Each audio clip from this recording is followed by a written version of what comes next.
Hi everybody, welcome back to your online graduation. So before we get started with class week, I wanted to introduce you to a very special little book, which you should have received already or will be receiving hopefully very, very soon in your Class Day in a Box package that Nathan spoke about. It's called The Class Anthology, and in it is a series of reflections written by members of the class of 2020.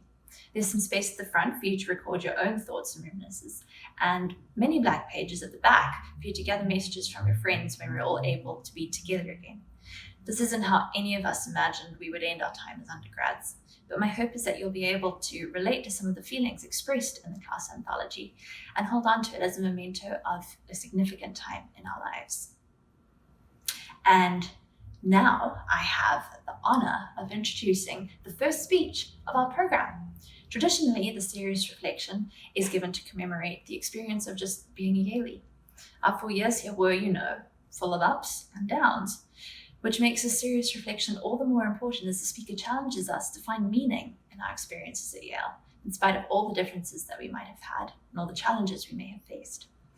So it is with great happiness that I am proud to present the serious reflection this year given by Joy Qiu of Ezra Styles.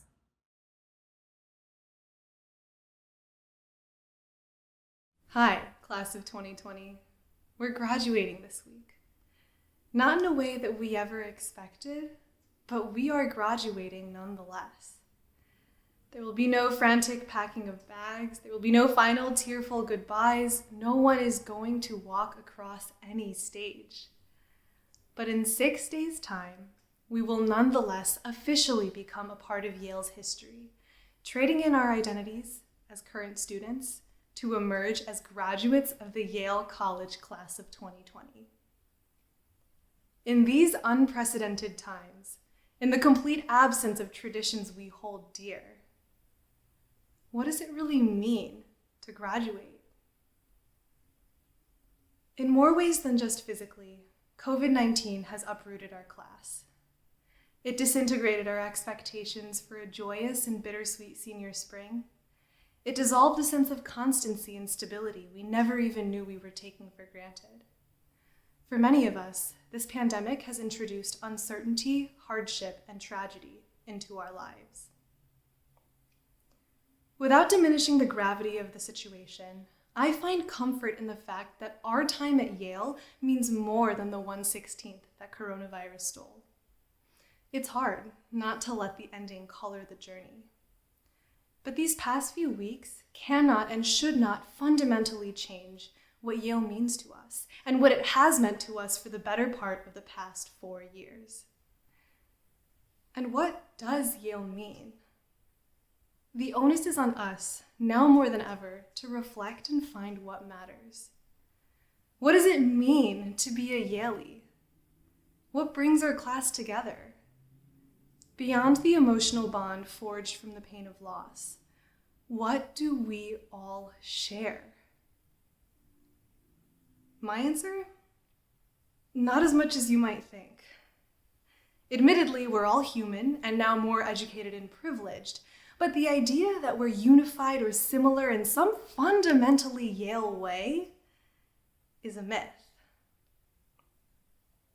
Let me tell you a story about the AACC, the Asian American Cultural Center. The AACC is a place I met some of my very best friends, where I spent countless hours planning events for the Chinese American Students Association. The AACC is a place I found new ways to celebrate my identity, at Lunar Ball and Hot Pot Night, eating sticky rice and writing calligraphy. Without a doubt, the AACC has been one of the most integral parts of my Yale experience. At the end of my junior year, I, like many of you, decided to join a senior society. As is customary, at initiation we all gathered around in a circle and shared intimate parts of our lives with each other. I chose to talk about the AACC and everything that it's meant to me. And that night, for the very first time, I met someone who didn't know what the AACC was. And for a moment, I was speechless, amazed that this formative and vibrant community, so personal to me, could be completely foreign to him. And to any Yalie, really, because to me, Yale isn't Yale without the AACC. But my conception of Yale is just that. It's mine. And just as my friend didn't know what the AACC is, I had no idea what Yale looks like for someone training to become a professional athlete next year, for someone who lives close enough to drive home for a weekday dinner, or for someone who meditates almost every day inside the Buddhist shrine in Harkness Tower. And even the words we use. Does foot bring to mind inches or the Appalachian Trail? When you hear zoo, do you think free printing? And when I say AACC, do you think home? It's realizations like these that make me fully appreciate the different lives that people here lead. And it's these realizations that convince me, believing that we all could share something, anything real, that has to be a myth. Maybe it's hard to believe me when I say that, because if you picture the friends and classmates you've been Zooming week in and week out and think about the intersections of your lives, your shared experiences will feel so salient and so real. I don't doubt that. There's the 10 or so people you've lived with, the 50 or 100 friends you've made through extracurriculars, the hundreds more you've met in class, at the gym, waiting in line at the dining hall. But the truth is, there are probably almost 1,000 of you in the class of 2020 that I've never had the pleasure of exchanging a single word with. And whatever Yale means to me, whatever spaces I've inhabited, there are parts of your Yale experiences that I can't possibly begin to conceive of. Sure, it means something to be a Yalie. It means that in 15 years, when you encounter someone who also went to Yale, you can squabble over the best residential college or laugh about Zoom University.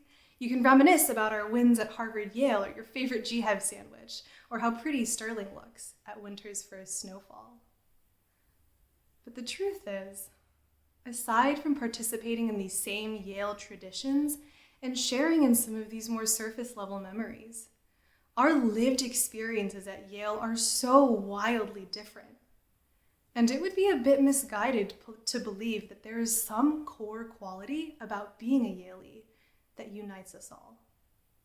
The truth is, there isn't. This may seem depressing, but it's not. This perspective is actually kind of uplifting.